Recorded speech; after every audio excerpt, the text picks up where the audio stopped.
Yes, guys, welcome back to the channel. Welcome back to a brand new video. This is your player ratings. Arsenal 0, Manchester City 0. Kind of a stalemate, but one game that we had a lot to pick from. And of course, I think if Arsenal continue defending like this, our defense a big part of what we are going to achieve and what we have already achieved this campaign.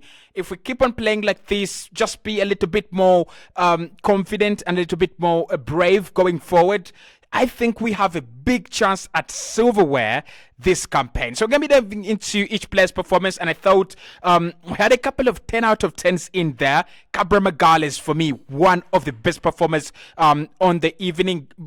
Martin Odegaard as well. Again, he had a very good game, and I think in the last 10 games he's played for this team, he's been really, really influential in terms of pressing, but also in terms of creativity. My only kind of worry is that he's the only player that tries to create something these days, and clubs are really getting to notice that. FC Porto did notice that in the first leg in Portugal, and he didn't have any kind of joy. But of course, at the Emirates Stadium, he was the guy. So let's dive into it. Do it with me in the comment box below. Rate every player out of 10. So let's start off with David Raya, who I thought in this game really didn't have a lot to do. Did he make a save? Really? I am not really sure. I'm not really sure. And again, for me, for Raya, this is the kind of game that didn't allow him to do whatever he wants to do. You know, start the balls early, let players run, throw away. But I think what it gives this Arsenal side and the defenders ahead of him and the midfield ahead of him is when you have a good goalkeeper, you don't have to panic. You're always confident. You can go on and do the things that you want to do. And I thought that, he again put in a performance that just justifies why we bought him, why we spent over 30 million on him in the summer. Now, I'll give him personally a 7 out of 10. There was nothing really much to do. I don't think he was shaky. There were a few moments where I thought he gave away the ball, especially at halftime, twice.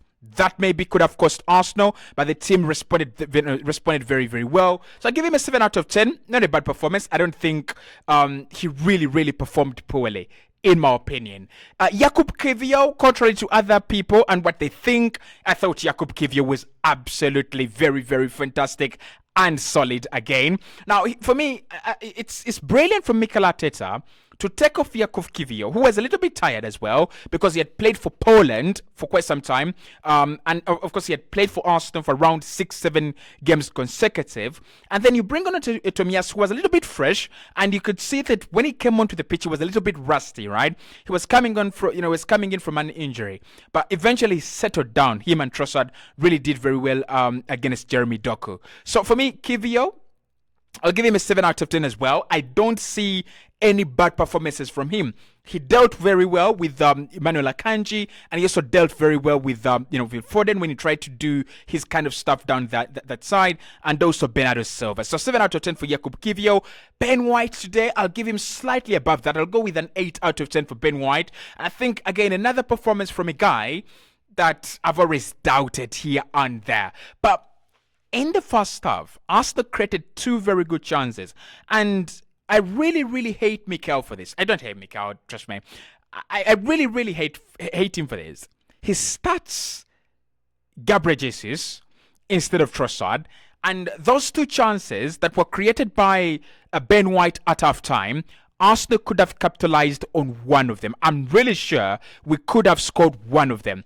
And if it was Leandro Trossard, I don't know, because Ben White was pinging in those balls really well and they were causing a lot of problems for Manchester City. So I thought Ben White, 8 out of 10, very good performance. Solid as well, by the way, very solid against Josko Gvardiol before halftime, and then even after halftime when Jack Grealish was brought in, he still was solid and he did very well. William Saliba and Gabriel Magalhaes, we'll go with a 10 out of 10 performance for those two. I think with William Saliba, it's kind of normal now. With Gabriel, it's normalized this season. He's been really fantastic. And he's one of those players that are putting in 9, 8 out of 10 performances every single day. But tonight, what he did, the interchange and the interswitch between him and Saliba for Haaland, and the way they dealt with Foden and Haaland together, it was fantastic. To the extent that Guardiola said, I've got to take off, Phil Foden, I don't think he's actually doing a very good job. Now, again, for me, it was a nervous game, nervy moments.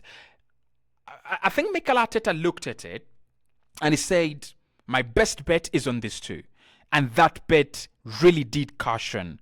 It really, really, really did caution. Just imagine Saliba makes a mistake or Gabriel puts a foot wrong in this game. Boom, bang, it's a goal. So for me, 10 out of 10 for Gabriel, 10 out of 10 for Saliba. Saliba was incredible in this game. He had the most touches in this game, 50. He had the most take-ons, not really take-ons, but tackles. That was 8, and he won the ball back 8 times as well. He was dribbled past 0 times. That is William Saliba for you. And Gabriel, again, filling in the gaps as always for William Saliba. He always does a very, very good job. Jorginho, I don't know how I should mark Jorginho because he did his job very well. And his job was to make sure that the midfield was always overloaded and there was no brilliance from Kovacic and Kevin De Bruyne. And I thought he really, really did that very well.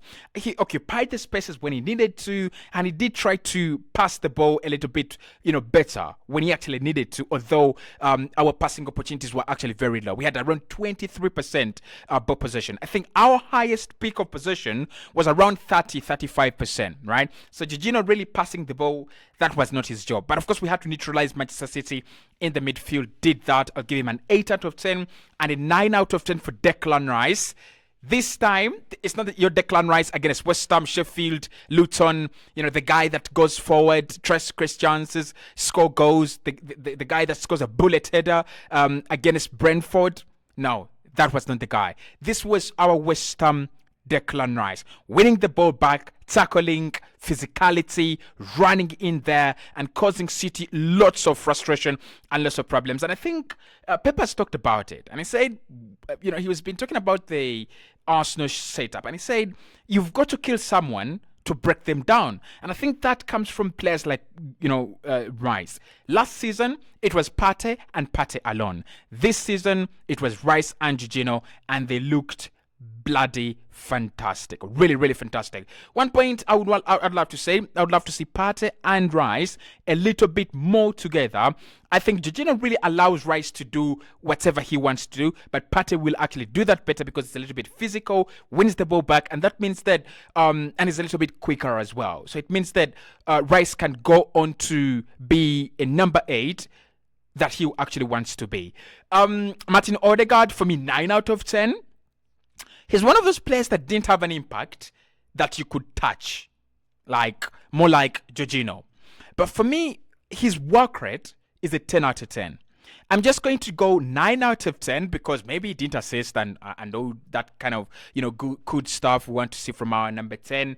I like the way Mikel Arteta set up Odegaard. He was always looking to be in the final third of Manchester City rather than picking up the ball deeper in deeper areas. Obviously, he was always going to fall deep because City were forcing us into a very, very disciplined shape, which we did very well. But I liked his performance. 9 out of 10.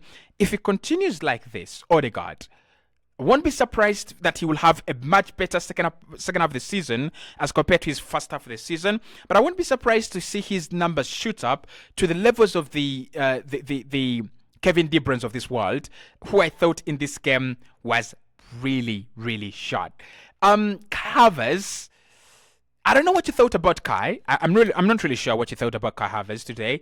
Again, another player that I thought was really involved in the way that he was supposed to be involved, didn't put a foot wrong. I like the fact that he drops back and he's got a big work rate. So I'll give him an 8 out of 10. I thought offensively we let him down. We didn't try to create chances for him. We didn't try to provide that kind of support that he would have needed, and it is something that he really always needs as a player. But I'm going to go with an 8 out of 10.